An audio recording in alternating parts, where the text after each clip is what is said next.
दहशतगर्दी वाक़यात में भारत और अफगानिस्तान मुलव्वस हैं। पाकिस्तान में दहशतगर्दी का मरकजी स्पॉन्सर भारत है। जाफर एक्सप्रेस पर हमला भारतीय पॉलिसी का तसलसल है। जाफर एक्सप्रेस हमले के ताने बाने अफगानिस्तान से मिलते हैं। दहशतगर्दों का अफगानिस्तान में अपने हैंडलर से राबिता था। DGISPR लेफ्टिनेंट जनरल अहमद शरीफ की न्यूज़ कॉन्फ्रेंस। कहा, दहशतगर्द किसी मुसाफिर को अगवा करने में कामयाब नहीं हुए। पाक फौज के जवानों ने एक एक बोगी को चेक करके क्लियर किया। खुदकुश हमलावर अफगानिस्तान से आते हैं। दहशतगर्दी में जदीद गैर मुल्की असलहा इस्तेमाल किया जाता है। हालिया और पिछली दहशतगर्दी भारत ने कराई। DGISPR ने मजीद कहा, दहशतगर्दों के दरमियान खुदकुश बमबार भी मौजूद थे। हमारे स्नाइपर्स ने दहशतगर्दों का ध्यान बटाया। दहशतगर्दों ने मुसाफिरों को ट्रेन से बाहर बिठा दिया था। कुछ यरगमालियों को मौका मिला तो वहां से भाग गए। ऑपरेशन के दौरान किसी यरगमाली की जान नहीं गई। 354 यरगमाली बाजियाब कराए गए, जिनमें से 37 जख्मी हैं। ऑपरेशन में 33 दहशतगर्दों को हलाक किया गया। 26 शहदा में से 18 का ताल्लुक फोर्सेज से है।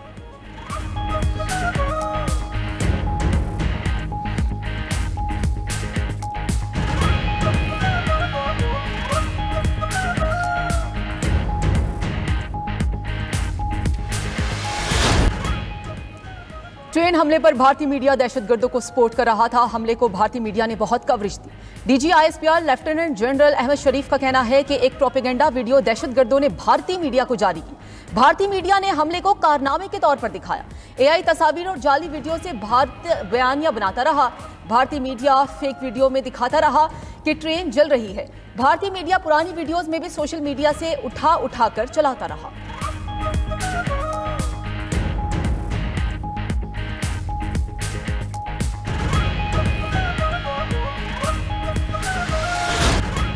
तमाम दहशतगर्दों की नानी भारतीय खुफिया एजेंसी रॉ है। रियासत के पास तमाम सबूत मौजूद हैं। दहशतगर्दों को बलोच ना कहा जाए। दहशतगर्दों का बलोच कौम से कोई ताल्लुक नहीं। दहशतगर्दों को दहशतगर्दों के तौर पर डील किया जाएगा। वज़ीर आला बलोचिस्तान मीर सरफराज बुगटी ने न्यूज़ कॉन्फ्रेंस में कहा, दहशतगर्दी की तमाम मनसूबाबंदी अफगानिस्तान में होती है। कलअदम BLA अफगान सरपरस्ती में पल रही है। लापता अफराद को प्रोपेगेंडा हथियार बना लिया गया है। ये इंसानी हकूक नहीं, दहशतगर्दी का मामला है। दहशतगर्दों से कोई रियायत नहीं होगी। दहशतगर्द पाकिस्तान को गैर मुस्तहकिम करना चाहते हैं। PTI के दौरे हुकूमत में दहशतगर्दों को लाकर बसाया गया। सिक्योरिटी फोर्सेज ने उनका बहादुरी से मुकाबला किया। वज़ीर आला बलोचिस्तान ने मजीद कहा, क्या सिर्फ पाकिस्तान में मिसिंग पर्सन्स हैं? हुकूमत की जिम्मेदारी है कि वो लापता अफराद को तलाश करे।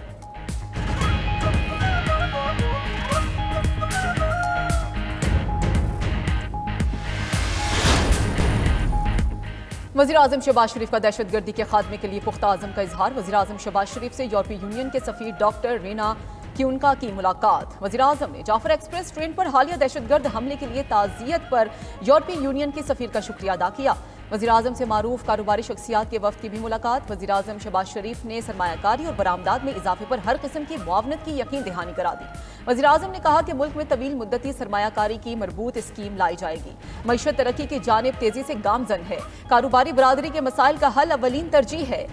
Fees less custom clearance system से बंदरगाहों पर कंटेनर्स की क्लियरेंस के वक्त में खातिर खा कमी आई है।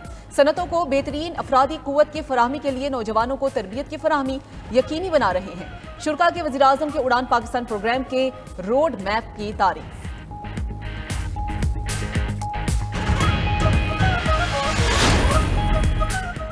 Chairman Peoples Party Bilawal Bhutto का पाक फौज को सलाम। कराची में तकरीब से खिताब करते हुए chairman Peoples Party Bilawal Bhutto ने कहा, दहशतगर्दी के खिलाफ हम सबको मुत्तहिद होना पड़ेगा। पूरी कौम अपने बहादुर अफवाज के साथ खड़ी है। हम सब मिलकर दहशतगर्दी के खिलाफ इस जंग में कामयाब होंगे। हमले का पता चला तो लगा मुश्किल इलाके में रेस्क्यू ऑपरेशन भी मुश्किल होगा, लेकिन जिस बहादुरी के साथ फोर्सेज ने मुकाबला किया उस पर खराज तहसीन पेश करते हैं।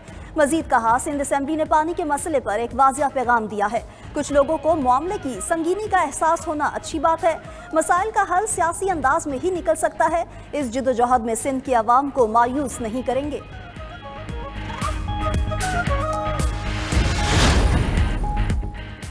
ऑपोजिशन लीडर उमर अयूब की जाफर एक्सप्रेस पर दहशतगर्द हमले की शदीद मजम्मत। लाहौर में मीडिया से गुफ्तगू करते हुए उमर अयूब ने कहा, हुकूमत को मुल्क में जारी दहशतगर्दी की कोई फिक्र नहीं। दहशतगर्दी को कंट्रोल करने के लिए मरबूत हिकमत अमली की जरूरत है।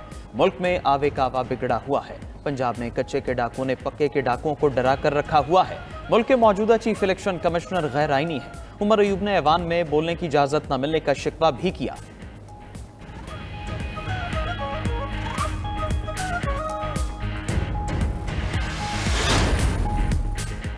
ऑपोजिशन लीडर को बात करने का इतना मौका देता हूं मगर वो मुझ पर ही तनकीद करते हैं। स्पीकर कौमी असम्बली एजाज सादिक की इस्लामाबाद में मीडिया से गुफ्तगू।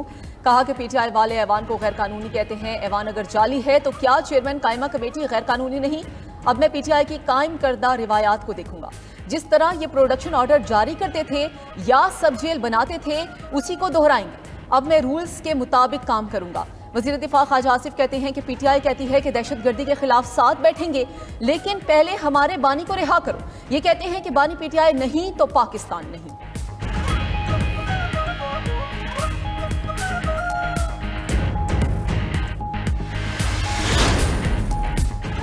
IMF से मुज़ाकरात कामयाब, पाकिस्तान को $2 अरब मिलने का इम्कान। ज़राए के मुताबिक आलमी मालियाती इदारा मुआशी और इक़्तिसादी बहाली पर मुतमईन।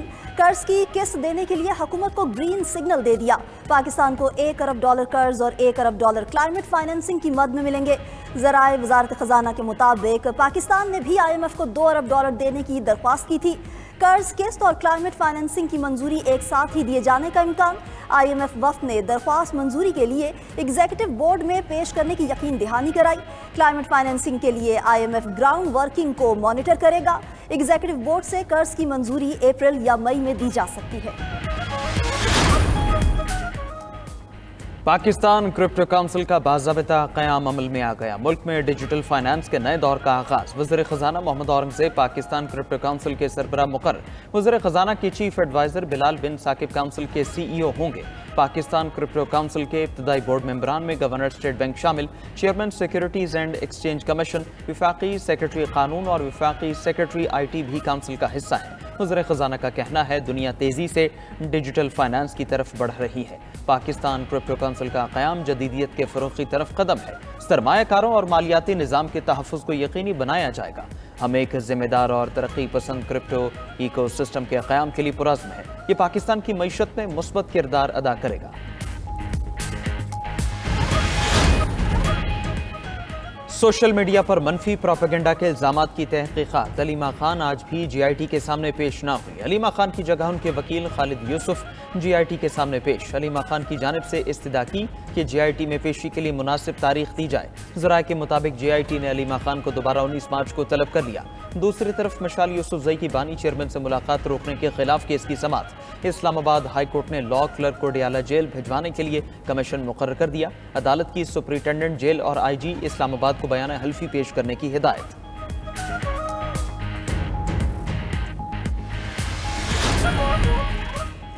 लाहौर में निजी सिक्योरिटी कंपनी के गार्ड्स का शहरी पर तशद्दुद और फायरिंग का वाक़या। महकमा दाखिला पंजाब ने निजी सिक्योरिटी कंपनी के खिलाफ महकमाना कार्रवाई का आगाज कर दिया। तर्जुमान महकमा दाखिला पंजाब का कहना है निजी सिक्योरिटी कंपनी के दफातर आर्जी तौर पर सील करके शो कॉज नोटिस जारी कर दिया। ज़ाब्ते के मुताबिक सिक्योरिटी कंपनी किसी ऐसे शख्स को गार्ड नहीं रख सकती जो जहनी या जिस्मानी तौर पर मौजूद ना हो। सिक्योरिटी कंपनी 30 दिन में शो कॉज नोटिस का तहरीरी जवाब दे। गैर तसल्ली बख्श जवाब पर सिक्योरिटी कंपनी का लाइसेंस मनसूख होगा। लाहौर हाई कोर्ट ने वाटर मीटर्स की तनसीब के लिए एमरजेंसी लगाने का इंदिया दे दिया। लाहौर हाई कोर्ट की PHA के ज़ेरे ज़मीन पानी के इस्तेमाल पर इजहार नाराज़गी। इस मौके तदारुक के लिए मौसर इक़दाम ना करने के खिलाफ दरखास्तों पर समाअत। अदालत ने पेट्रोल पंप्स पर इलेक्ट्रॉनिक व्हीकल्स चार्जिंग की सहूलत फराहम करने की तजवीज़ दे दी। अदालत की PHA को तमाम बागात को बहाल करने के इक़दाम करने की तजवीज़। दरखास्तों पर मज़ीद समाअत 21 मार्च को होगी।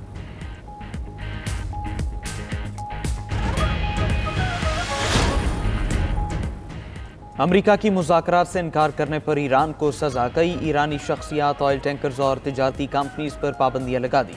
ईरानी वज़ीर तेल मोहसिन पाकनेजाद भी अमरीकी पाबंदियों की जद में आ गए। ईरान ने पाबंदियों को वाशिंगटन का मुनाफिकाना इक़दाम करार दे दिया। अमरीकी वज़ीर ख़जाना का कहना है ईरान तेल से हासिल होने वाली आमदन को ख़तरनाक मकासद के लिए इस्तेमाल कर रहा है। दूसरी तरफ ईरान ने अमरीका की जानिब से दबाव के खतरात के पेश नज़र कई टन सोना दरामद कर लिया। मीडिया रिपोर्ट्स के मुताबिक ईरान ने कम अज़ कम 81 मैट्रिक टन सोना दरामद किया है। ईरानी मरकजी बैंक के मुताबिक अब तक ज़र मुबादला ज़खायर का 20% सोने में तब्दील किया जा चुका है। शाम के सदर अहमदुल शराह ने मुल्की आइन के एलामिया पर दस्तखत कर दिए। अहमदुल शराह का कहना है कि यह आइनी एलामिया शाम में नई तारीख का आगाज साबित होगा। हम जबर की जगह इंसाफ को राइज करेंगे। आईनी एलामिये में ख़वातीन के हकूक़ और आज़ादी इज़हार राय की ज़मानत दी गई है। बशारुल असद हुकूमत के मुतासरीन को इंसाफ दिलाने के लिए कमीशन बनाया जाएगा। खबर एजेंसी के मुताबिक शाम का नया आइन 5 साला अबूरी दौर में नाफिज रहेगा।